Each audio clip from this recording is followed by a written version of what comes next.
New education policy 2020 पर यह मेरी दूसरी वीडियो है, दूसरा पार्ट।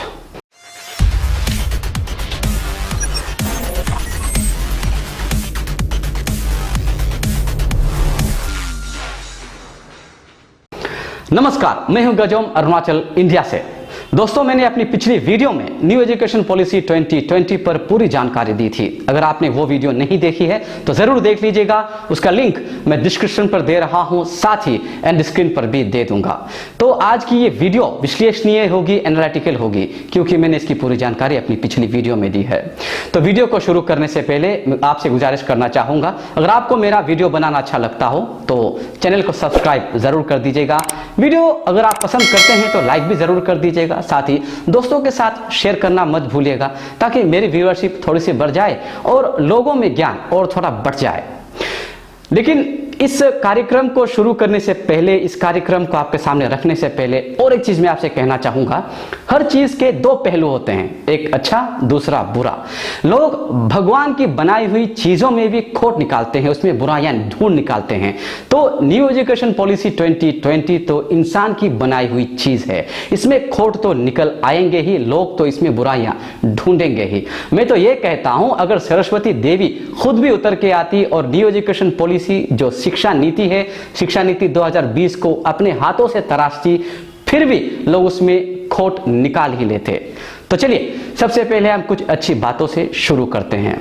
दरअसल न्यू एजुकेशन पॉलिसी 2020 में जो सबसे ज्यादा अच्छा लगा, जो चीज मुझे सबसे बेहतरीन लगी, वो है सेमेस्टर सिस्टम। एडवांटेजेस की बात कर रहे हैं।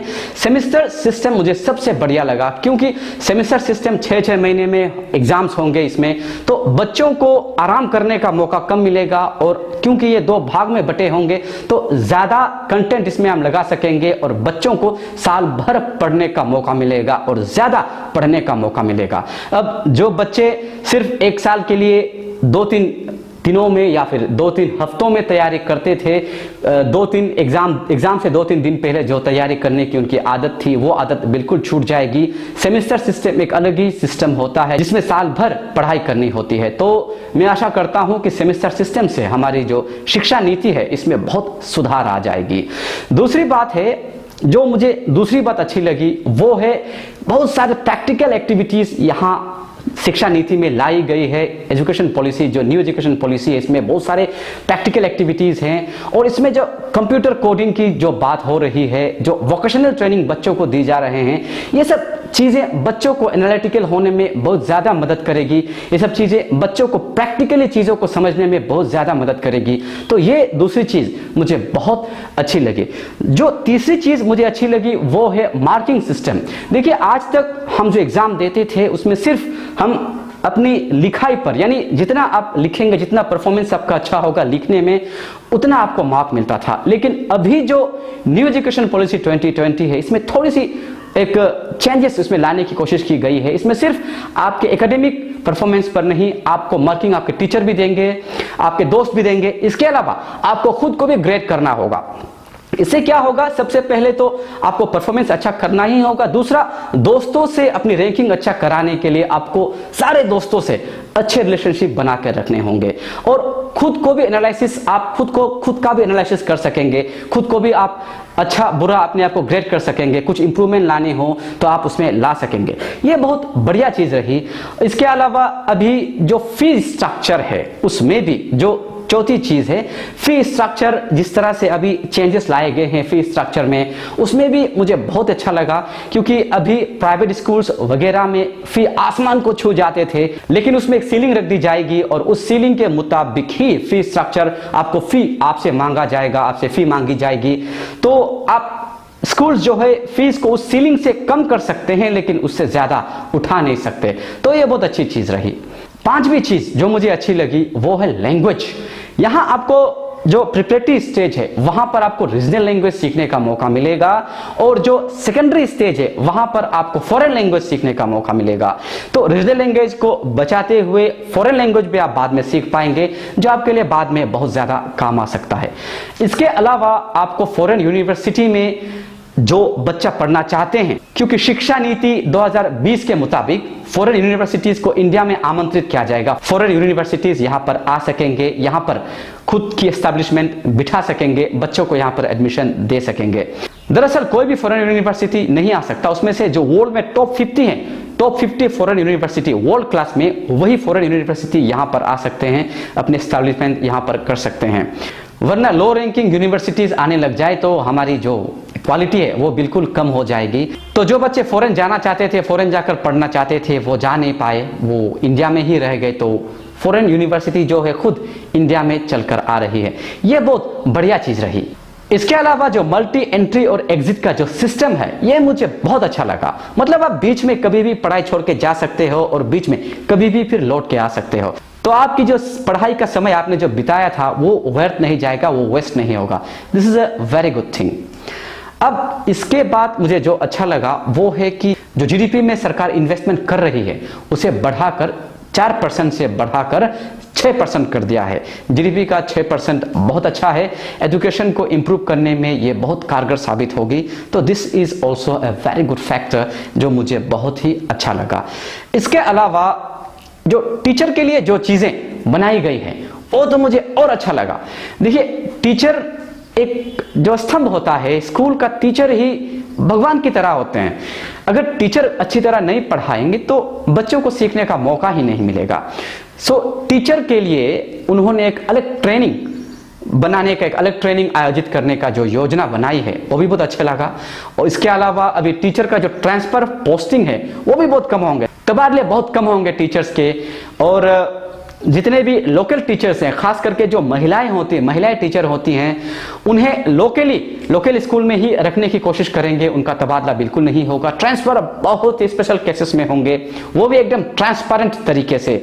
आपके जो ऑनलाइन कंप्यूटराइज सिस्टम है उस पर आप सब कुछ देख सकते हैं, क्यों तबादला किया जा रहा है, आपको किस स्कूल में भेजा जा रहा है, किस आधार पर भेजा जा रहा है।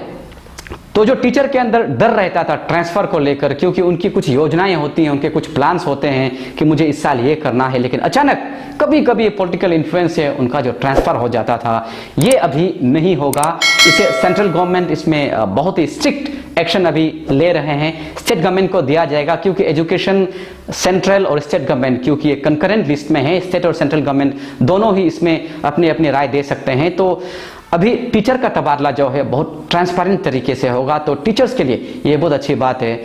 और टीचर्स को अभी इसलिए उन्हें डरने की बिल्कुल जरूरत नहीं पड़ेगी कि मेरा ट्रांसफर हो जाएगा वगैरह वगैरह। लेकिन हाँ, अगर आप अपनी ड्यूटी अच्छी तरह परफॉर्म नहीं करते हैं तो आपका ट्रांसफर होना लाजमी है, आपको ट्रांसफर होकर जाना भी पड़ सकता है। बट ये बहुत अच्छी बात है कि आपका ट्रांसफर ट्रांसपेरेंट है। तो टीचर्स को बहुत बहुत बधाई।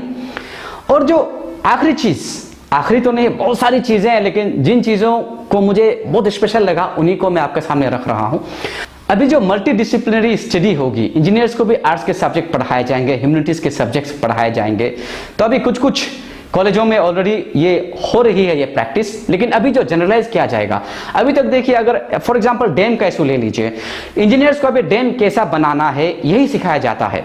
तो इंजीनियर्स को बहुत कम इसके इम्पैक्ट को बताया जाता है, बहुत ही कंसाइज तरीके से उन्हें बताया जाता है। लेकिन अभी कंप्रिहेंसिवली इसके इम्पैक्ट को भी उन्हें बताया जाएगा कि डैम बनाने पर किस तरह का असर होगा, किस तरह से उसे वे मिनिमाइज कर सकते हैं, किस तरह से वे सोसाइटी को, एनवायरनमेंट को पॉजिटिवली कंट्रीब्यूट कर सकते हैं अपनी इंजीनियरिंग स्किल से।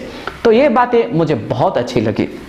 अब चलिए देखते हैं कुछ डिसएडवांटेजेस। देखिए, डिसएडवांटेजेस मैंने कहा, ये नकारात्मक चीजें तो हम जैसे लोग निकाल के लाएंगे ही। खुद अगर सरस्वती देवी भी उतर के आती तो हम निकाल के लाते हैं। तो सबसे पहले मुझे थोड़ी सी जो गलत लगी वो है लैंग्वेज।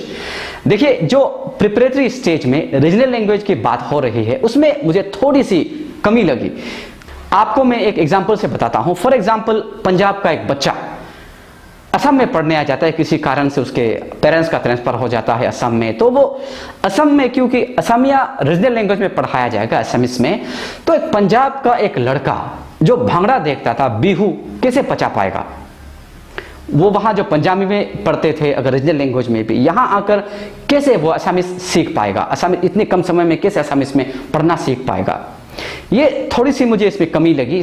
सरकार इसे बाद में इंप्रूव भी कर सकती है, स्कोप तो बहुत ज़्यादा है, तो ये मुझे थोड़ी सी कमी नज़र आई इसमें। लेकिन हाँ, ये बहुत एक्सेप्शनल केस होंगी, क्योंकि इसे एक ऑप्शन दिया गया है, school can opt for the medium of instruction, तो स्कूल इंग्लिश में भी पढ़ा सकता है। तो असम में ऐसे कई स्कूल्स होंगे जो इंग्लिश में पढ़ाते हो, तो पेरेंट्स उस बच्चे को वहाँ पर दाखिला दे सकता है। दूसरी बात जो मुझे थोड़ी सी कमी नज़र आई इसमें, वो है टीचर्स के बारे। अभी देखिए, इस प्लान को 2021-22 में इंप्लीमेंट किया जाएगा। अभी अचानक ही अभी के जो कन्वेंशनली पढ़ा रहे टीचर्स को अगर हम इन चीज़ों में अचानक ही धकेल देते हैं, अभी वो ट्रेन नहीं है, इससे कोप अप करने के लिए अभी तक उन लोगों को वो सिचुएशन नहीं दी गई है, वो एटमॉस्फेयर इन लोगों के लिए क्रिएट नहीं की गई है। तो अचानक ही अगर वो इस सिस्टम में कूद जाते हैं तो उन्हें भी बहुत सारी कंफ्यूजन्स रहेंगी। तो मेरे ख्याल से इसे इंप्लीमेंट करने से पहले टीचर्स को कुछ ट्रेनिंग दी जानी चाहिए थी। इसके बाद 4-5 साल ट्रेनिंग देने के बाद, कुछ निर्धारित समय तक ट्रेनिंग देने के बाद ही टीचर्स को इस सिस्टम में लाना चाहिए था, क्योंकि अभी जो कन्वेंशनली पढ़ा रहे हैं, खास करके रूरल एरियाज के टीचर्स को बहुत ज़्यादा दिक्कत होने वाली है, ऐसा मुझे लगता है। लेकिन सरकार ने कुछ सोच कर किया होगा, कुछ धीरे धीरे शायद उन्हें ट्रेनिंग दी जाएगी, ये मुझे ऐसा लगता है। तो अच्छी बात है। फिर भी अगर इस बात पे थोड़ी सी गौर की जाए तो मेरे ख्याल से ज़्यादा अच्छा हो सकता था। और तीसरी बात जो मुझे थोड़ी सी खटकी, वो है फॉरेन यूनिवर्सिटी का भारत में एस्टैब्लिशमेंट करना। हालांकि इसका सकारात्मक पहलू भी बहुत अच्छा है, लेकिन नकारात्मक पहलू अगर हम देखें तो फॉरेन यूनिवर्सिटीज़ जब यहाँ आएंगे तो वो ऑटोमेटिकली एक अंडरमाइनिंग नेचर होगी उनकी हमारे एजुकेशन सिस्टम पर। हमारे जो भारत की जितने भी यूनिवर्सिटीज़ हैं उनको वो अंडरमाइन करने की उनकी एक सुपीरियरिटी कम्प्लेक्स रहती है, और भारत की यूनिवर्सिटी को ऑटोमेटिकली एक इंफीरियरिटी कम्प्लेक्स अपने अंदर पैदा हो जाएगी।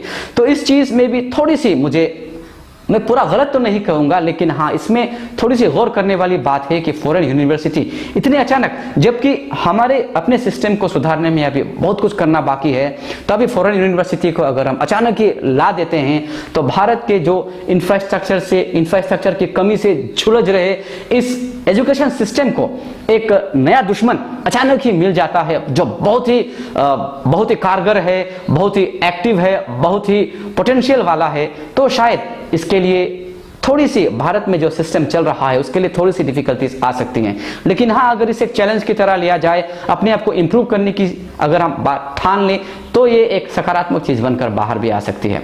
खैर, ये सब चीजें तो एकदम मैंने कहा, बस मेरा विश्लेषण है।